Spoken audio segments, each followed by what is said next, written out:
Fotbal není jen o gólech a trofejích. Někteří hráči svými činy dokázali vyvolat nenávist fanoušků po celém světě. Ať už tvrdou hrou, skandály, simulacemi nebo kontroverzními momenty na hřišti i mimo něj.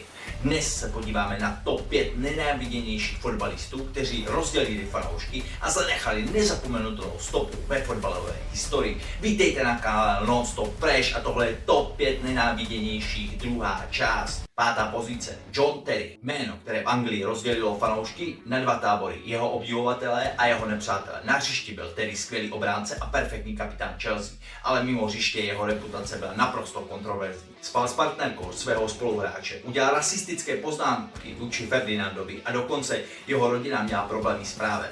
Tyto skandály mu vydobily status hráče, kterého fanoušci soupeřů a mnohdy i vlastní fanoušci nenáviděli.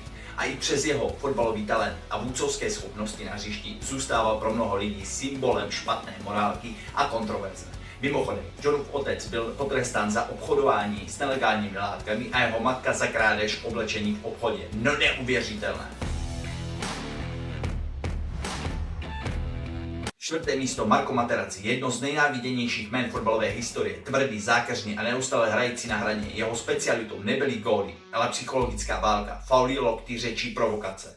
Materazzi přesně věděl, jak soupeře vytočit. Fanoušci ho nenáviděli, protože zosobňoval špinavou stránku fotbalu, vyhrát za každou cenu i bez fair play.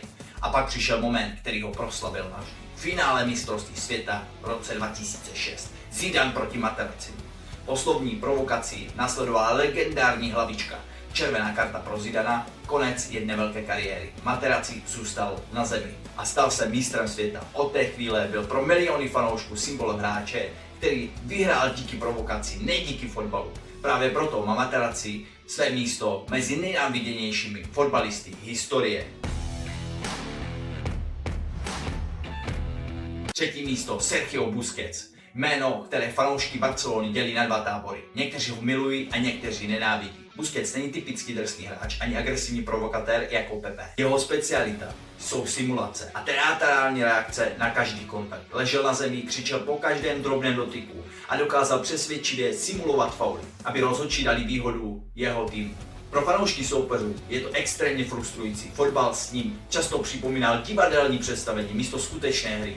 Dokonce i někteří fanoušci Barcelony začali být naštvaní, protože jeho přehnaná drama často kazila zápasy. A přesto Busquets je výborný, inteligentní záložník, který ovládá hru a pomáhá týmu vyhrávat. Paradoxně jeho schopnost kombinovat brilantní fotbal a teatrální simulace z něj udělala jedno z nejnáviděnějších, ale zároveň nejrespektovanějších fotbalistů na světě.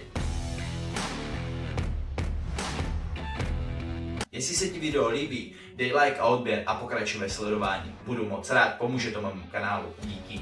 Druhé místo. Luis Suárez. Jedno z nejkontroverznějších jmén fotbalové historie. Tento útočník je extrémně talentovaný, ale zároveň dokázal vyvolat nenávist fanoušků po celém světě. Ptáte se proč? Začneme s tím nejznámějším kousáním soupeřů. Suárez několikrát napadl hráče přímo na hřišti.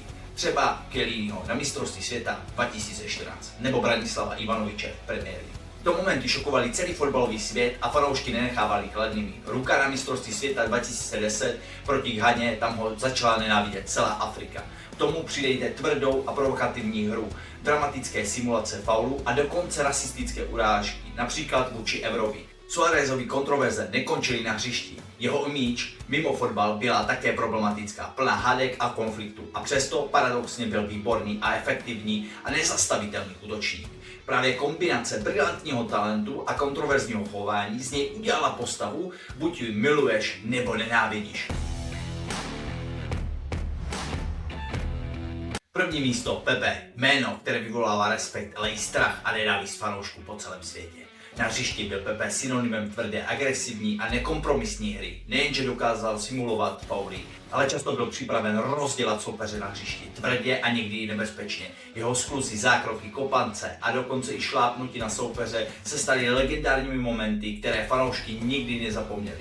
I když byl výborný obránce, jeho agresivní chování a provokace vytvářely obraz hráče, kterého většina lidí nenáviděla za jeho tvrdost a nevyzpytatelnost. A paradoxně právě díky této brutalitě se stal klíčovou součástí Realu Madrid a portugalské reprezentace. Pepe, hráč, kterého fanoušci buď milovali nebo nenáviděli, ale nikdo ho nemohl ignorovat.